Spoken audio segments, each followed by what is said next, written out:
আমাদের আজকের এই সেনা সদর প্রেস ব্রিফিংয়ের মূল উদ্দেশ্য হল আমাদের দেশের আইন শৃঙ্খলা রক্ষায় সেনাবাহিনীর কার্যক্রম সম্পর্কে একটি সম্যক ধারণা প্রদান করা।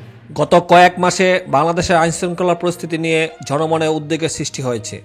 বিশেষ করে আগস্টের 5 তারিখের পর পুলিশের অনুপস্থিতি ও পরিস্থিতির পরিবর্তন ঘটার সুযোগে বিভিন্ন এলাকায় অপরাধমূলক কার্যক্রম বৃদ্ধি পেয়েছে। ছিনতাই, ডাকাতি এবং হত্যাকাণ্ডের ঘটনা দেশব্যাপী আতঙ্ক সৃষ্টি করেছে।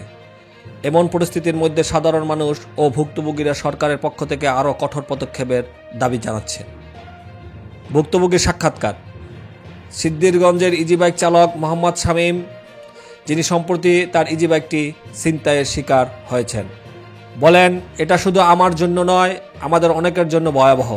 গত 3 মাসে অন্তত 12টি ইজিবাইক ছিনতাই হয়েছে এবং এর মধ্যে 4 জন চালক খুন হয়েছেন।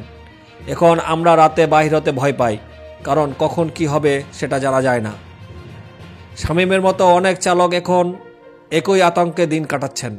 রূপগঞ্জ, নরসিংদী, কিশোরগঞ্জ এবং ঝিনাইদহ জেলায় চলতি নভেম্বর মাসের প্রথম দিকে চালকদের হত্যার ঘটনা ঘটেছে।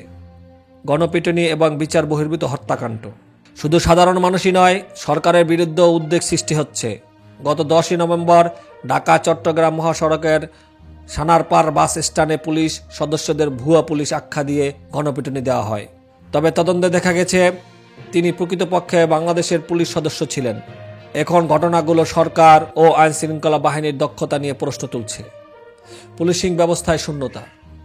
সিদ্ধিরগঞ্জ থানার অফিসার ইনচার্জ আল মামুন বলেছেন, পুলিশের অনুপস্থিতি অপরাধ বৃদ্ধিতে ভূমিকা রেখেছিল, তবে বর্তমানে সেনাবাহিনীর সহযোগিতায় পুলিশিং চলছে। আমরা এখন মাঠে আছি, কিন্তু যানবাহনের সংকটের কারণে টহল সংখ্যা কিছুটা কম। মোহাম্মদপুরের পরিস্থিতি। রাজধানীর ঢাকায় মোহাম্মদপুর এলাকায় আইন শৃঙ্খলা পরিস্থিতির ব্যাপক অবনতি ঘটেছে। বিহারি ক্যাম্পে খুনোখুনি, প্রকাশ্যে ছিনতাই, ডাকাতি এবং সশস্ত্র মহড়ার ঘটনা ঘটেছে। সেখানে সরকারের বিশেষ অভিযানের পর শতাধিক সন্দেহভাজন আসামি গ্রেপ্তার হলেও এলাকার বাসিন্দারা এখন আতঙ্কিত। স্থানীয় বাসিন্দা জিসমিন বলেন, এখনও পরিস্থিতি ভয়াবহ, মানুষ রাতে বাহির হতে ভয় পায়। আইন শৃঙ্খলা বাহিনীর কার্যক্রম। মোহাম্মদপুর থানার অফিসার ইনচার্জ আলী ইফতেখার হাসান জানিয়েছেন, বিশেষ অভিযানের পর পরিস্থিতি অনেকটা নিয়ন্ত্রণ এসেছে। যদিও কিছু অপরাধী পলাতক আছে, কিন্তু অপরাধের সংখ্যা আগের তুলনায় কমে এসেছে। আমরা চ্যালেঞ্জ মোকাবেলা করছি এবং পরিস্থিতি ধীরে ধীরে উন্নতি পাচ্ছে। গণপিটুনি এবং সন্ত্রাসী কার্যক্রম। আইন ও সালিশ কেন্দ্রের চেয়ারম্যান জেডাই খান পান্না বলেন, গত 3 মাসে গণপিটুনিতে অত্যন্ত 68 জন নিহত হয়েছেন। এর পাশাপাশি ধর্ষণ ও সংখ্যালঘুদের উপর হামলা বেড়েছে। সরকারকে এই পরিস্থিতির ব্যাপারে আরও কার্যকর পদক্ষেপ নিতে হবে। সরকারের পদক্ষেপ এবং ভবিষ্যৎ পরিকল্পনা।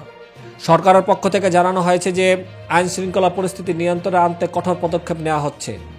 আইনমন্ত্রী আসিফ মাহমুদ সজীব ভুইয়া বলেছেন, আগামী 3 মাসের মধ্যে পরিস্থিতি নিয়ন্ত্রণে আনা হবে এবং পুলিশের কার্যক্রম সম্পূর্ণ পুনরুদ্ধার করা হবে।